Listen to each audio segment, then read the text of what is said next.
northwestern corner of New Mexico lies the expansive San Juan Basin. This region of the Colorado Plateau stretches from Arizona's Chusca Mountains on the border to the Jemez Mountains west of the Rio Grande. From Colorado and the New Mexico border down to Interstate 40 near Grants, New Mexico. As an active region for energy production from the oil and gas wells in the Farmington area and the numerous coal mines strewn across the region.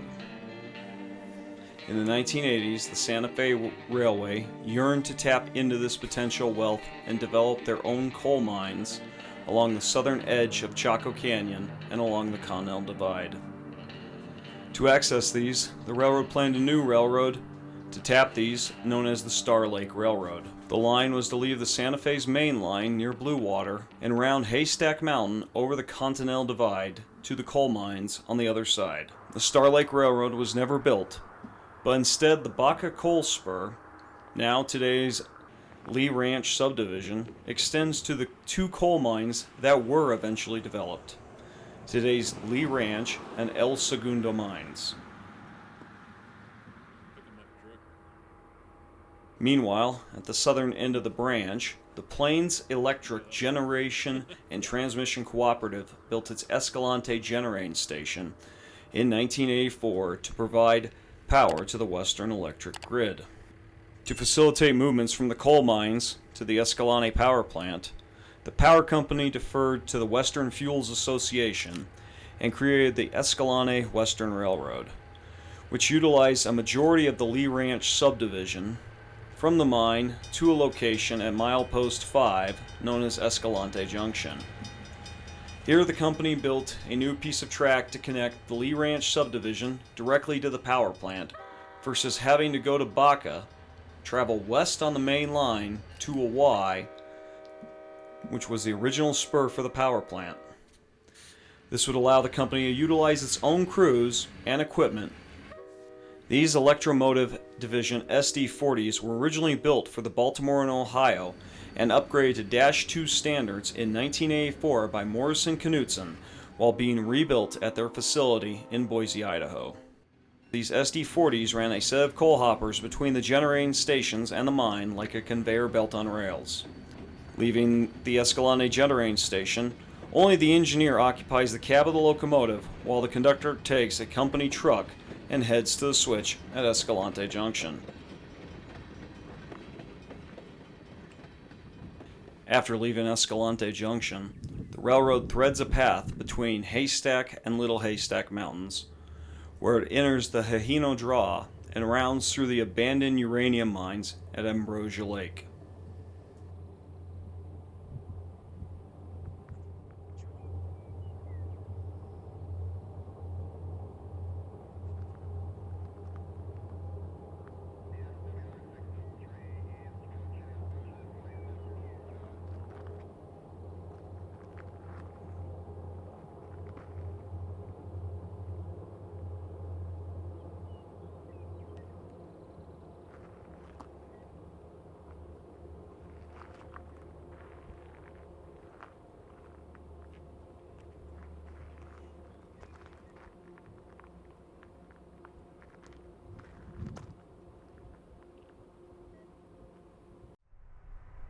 Leaving out of the Ambrosia Lake area, the railroad begins a short climb of 1.5% to the summit of the line at milepost 23.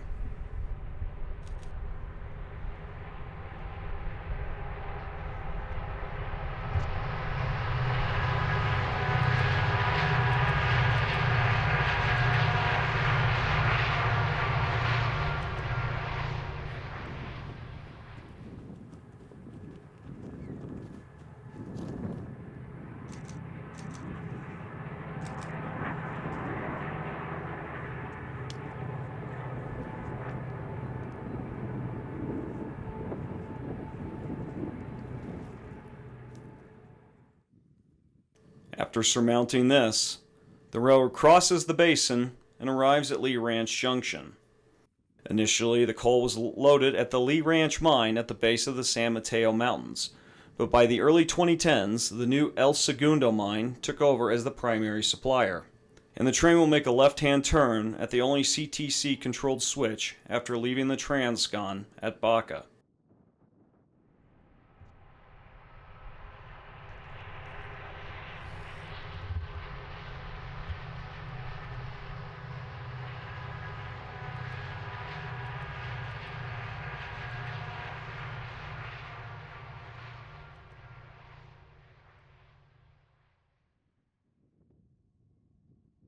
The newer mine was located along a piece of rail north of the Lee Ranch Junction, which was supposed to be the Star Lake Railroad that was to head northwest into the San Juan Basin.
Leaving Lee Ranch Junction, the railroad begins a climb up the short grade to surmount the Continental Divide at an elevation of 7,200 feet above sea level.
At Haspa, the location of the El Segundo mine, the train is loaded on a loop that allows the train to be continuously loaded without having to change direction and leave back towards the generating station.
After leaving the mine, the now heavy coal train begins a hard slog from the switch at Hospaw to get back over the Continental Divide.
Once over the summit, the train takes off down the grade towards Lee Ranch Junction.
Again, the train finds itself climbing, this time back up towards the summit of the line at milepost 23.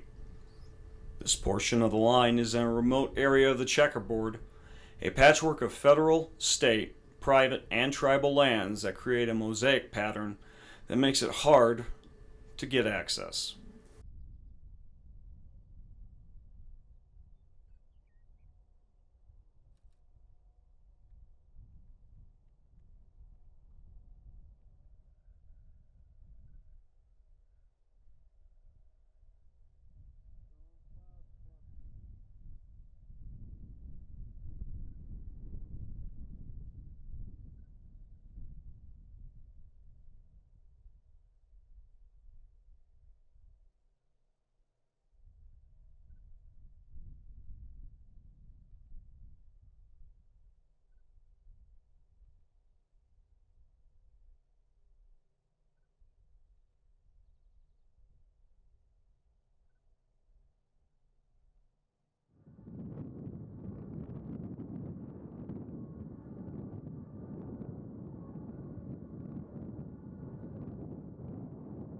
Once over the hump at milepost 23, the train races down the Hihino Draw in full bore dynamic braking and into the valley at Ambrosia Lake, where he'll then once again begin to climb through the gap between the Haystack Mountains.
Arriving at Escalante Junction, the conductor will jump off and throw the switch for the generating station, and allow the train to get fully on this trackage, restore the switch for mainline movement, and then hop in the company truck to get back to the plant for unloading.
On April 29, 2020, the last train of the Escalante Western departed for the El Segundo mine, closing out another chapter of railroad history in the Colorado Plateau.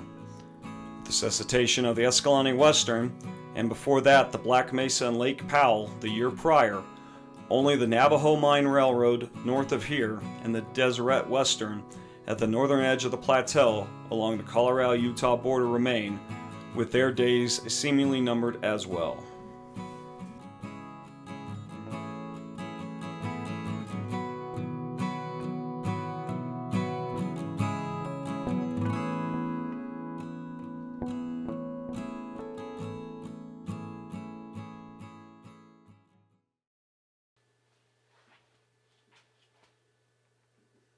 You're still here? Go home. It's over. No, wait. Okay, so you're already home. Make sure you click like and subscribe. Check out one of these other videos up here. And yeah, do it for Zephyr, huh? Say hi to the people, Zephyr. They love you, huh? Yeah? Can you say hi? No? Okay.